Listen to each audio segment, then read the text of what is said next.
estamos conectados y no queremos dejar pasar la oportunidad con Pablo Zapey, uno de nuestros historiadores de cabecera. ¿Cómo te va, Pablo? ¿Qué tal, Toki? ¿Cómo te va? Antes que nada, bueno, primero feliz año nuevo, porque el primer contacto Sí, tenés razón. tenemos en el 2014, así que Sí, espero que hayan empezado bien el año todos. Empezó bien con mucho entusiasmo para lanzar la nueva programación en marzo acá en la radio y Buenísimo. con la técnica mejorada. Ahora estamos con la técnica reducida, pero en marzo vamos a estar con la técnica mejorada, lo que teníamos antes, así que estamos contentos.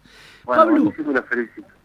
Pablo, acá Franco tiene varias inquietudes que te quiere transmitir sobre temas que Bueno, vos manejás. Franco, por favor. ¿Qué tal, Pablo? Buen día. ¿qué tal? ¿Cómo te va? Muy buenos días. Bien. El tema que, digamos, que mueve este llamado, esta comunicación, es lo que sucedió el lunes, que el agrimensor Juan Manuel Castañino falleció y era el responsable de determinar dónde estuvo la posta del Espinillo. Claro. Nos dijeron que vos lo conocías y estabas en contacto con él por este tema y tal vez por otros. Sí. ¿Qué nos podés contar? Sí, para que vamos a poner en tema a la gente. Sí. La cuestión es así. Juan Manuel Castañino fue un agrimensor muy importante, digamos, de la ciudad de Rosario. Él fue presidente de la Federación Nacional de Agrimensores, formador de la federación. O sea, tenía una larga trayectoria en el campo profesional de la agrimensura. Pero además era un apasionado por la historia regional, un belgraniano de ley y alguien que trabajó mucho por todo lo que era el rescate de la historia del Pago de los Arroyos, que es el nombre que tiene originariamente toda esta región del sur de Santa Fe en los tiempos de la colonia.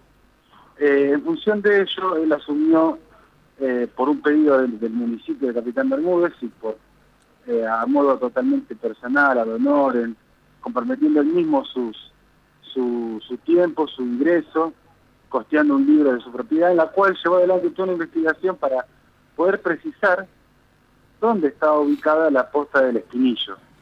¿Por qué era importante precisar dónde estaba ubicada la posta del Espinillo? Por tres cosas. Primero, porque fue ahí donde paró San Martín antes de llegar al propio convento de San Lorenzo el día 2 de febrero. En esa posta, San Martín se va a encontrar con un comerciante británico, Robertson, quien va a ser testigo exclusivo del combate y además va a cambiar los caballos con los cuales va a combatir contra la española el día siguiente. Segundo, esa posta hubo durante mucho tiempo controversia acerca tanto el nombre y el lugar.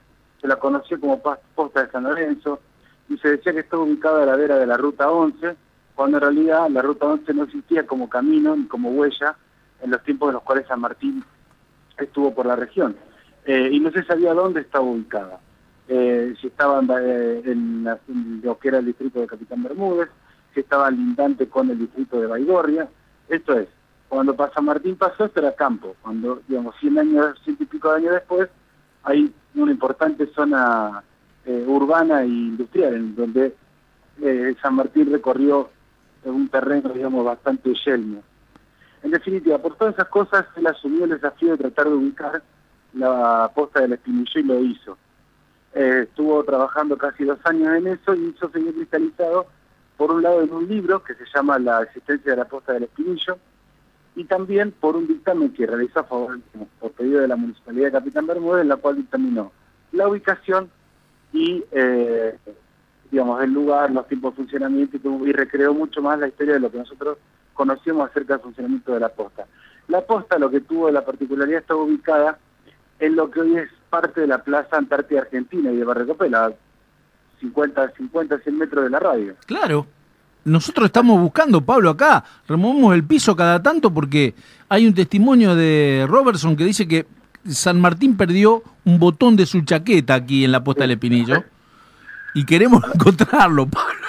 A ver si lo encuentro. O sea que en realidad el barrio, eso también creo que fue muy significativo, primero para digamos, rescatar el pasado, si se quiere, colonial o original de lo que hoy es Capitán Bermúdez, antes de la propia fundación del pueblo, por decirlo así.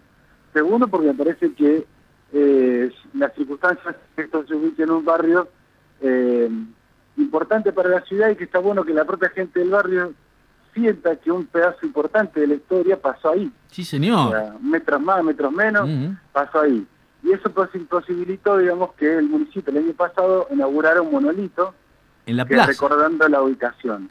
Y también que están ubicados en el centro de la plaza, y creo que eso también puede servir con las con el esfuerzo, con las limitaciones que por ahí se cuentan, pero también servir para que el barrio recupere mucho mejor la plaza, para que el vecino se acerque más a la plaza y que le demos un plus adicional a la plaza que ya tenía. Es decir, la plaza es un espacio de esparcimiento, de encuentro de vecinos, de recreación, y además tiene una significación histórica muy importante.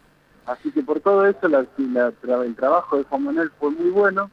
Yo en lo personal, por haberlo conocido, estoy muy agradecido y se lo pudimos transmitir.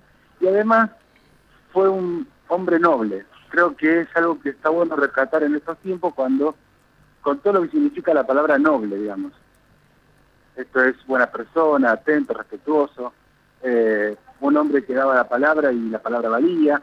Es decir, muchas de las cosas que a veces uno critica en estos tiempos, de las relaciones humanas, porque se perdieron, él las tenía. Por eso para mí fue un hombre, además de un apasionado de la historia, un hombre noble, una buena persona, muy buena persona. Y lo transmitía en la calidad de su gesto, en la enseñanza. O sea, estamos muy agradecidos en lo personal, y creo que también todos los que se vieron involucrados en el trabajo de él, de haber compartido tiempo con él. Así que es una lástima que ya no esté más con nosotros. Seguro ¿Hola? que sí, Pablo. Sí, no, estábamos escuchándote atentamente de la importancia que tiene esta posta y el que se encuentre el lugar concreto. Sí. La pregunta que me estaba haciendo mientras te escuchaba era, ¿cómo es posible después, o sea, qué bárbaro, después de 201 años, que un agrimensor pueda reestructurar, reconstruir la historia de dos hombres o varios hombres que estuvieron por la zona? O sea, ¿él te contó más o menos cómo era que hacía su trabajo? El tema es el siguiente, el agrimensor él trabajó muchos planos. El tema es que había un lapso de tiempo, esto es así. La posta dejó de existir aproximadamente en 1820. Y el primer plano que hay de la zona es de 1855. Más o menos, 60 para ser más específico. 1860. Entonces el tema era ver qué pasó en el medio, o sea, porque había un hueco de 30 años donde no había plano, no había noticia, no había, digamos, no había habitante, no había nada. ¿Qué pasó con esa posta, ese rancho? Y él lo que encuentra, además de las medidas, digamos, de toda una serie de lo que San Martín expresó, de cómo, digamos, se regía más o menos las postas, la distancia a las cuales se las ubicaban, él lo que encuentra en un mapa de 1860, un pozo de agua al cual va a ir pasando el tiempo como marcado por Silva, el apellido Silva, Pozo de Silva. Entonces, ese pozo coincide casi, obviamente con cuestiones matemáticas, algorítmicas, que yo no sé, pero coincide con el trazado del Camino Real, en el cual sí está ubicada la posta. Entonces, claro, las coordenadas daban que el pozo, el mapa que indicaba que había un pozo de agua y que ese pozo se conocía como Pozo de Silva, coincide con donde estaba ubicado el Camino Real, por un lado, en lo que sería la distancia entre la costa del río y el Camino Real. Y por otro lado coincidía la distancia entre lo que era la ubicación de la posta de Rosario y la posta del Espinillo. claro. Entonces lo que sí es muy probable, la historia sería la siguiente. El lugar obviamente que había quedado abandonado era un rancho, no había mucho, material como para, es decir, un rancho de adobe, paja, un par de árboles, pero sí lo importante, tenía un pozo de agua. Claro. En una zona en la cual, si bien había arroyos, el agua no abundaba, en el sentido de pozos, marcar un pozo donde uno podía instalar un rancho, era importante.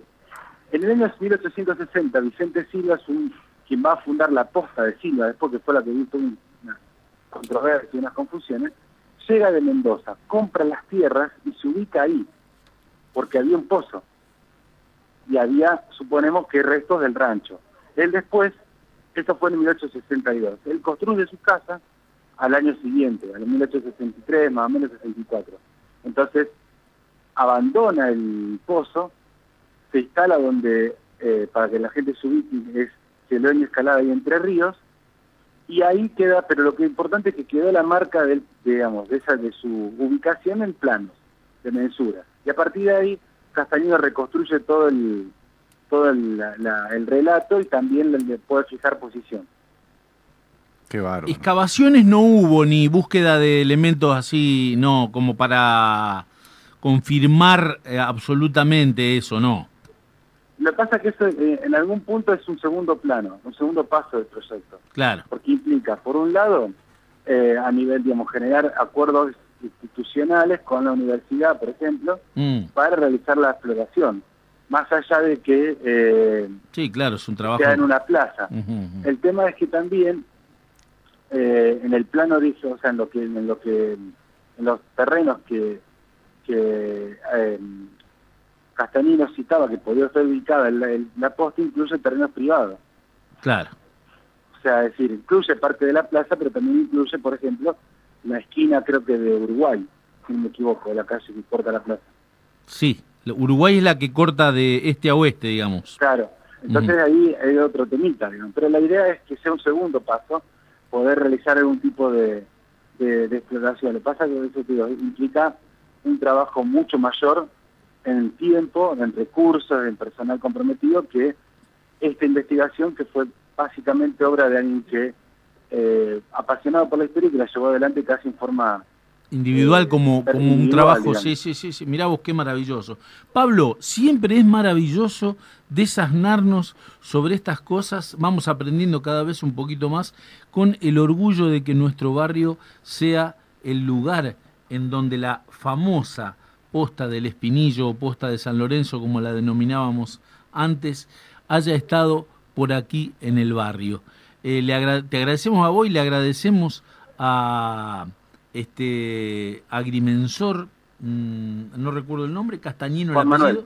Juan Manuel, que ya ha dejado de estar entre nosotros. Le agradecemos todo el barrio. Yo creo que en este momento todos los que nos están escuchando sienten este agradecimiento por habernos, con su investigación, dado la certeza de que por aquí tuvimos la posta del Espinillo. Te dejamos un gran abrazo, Pablo. Bueno, igualmente a disposición como siempre. Un abrazo y como siempre para vos también nosotros. Chau, chau. Bueno, chau, suerte.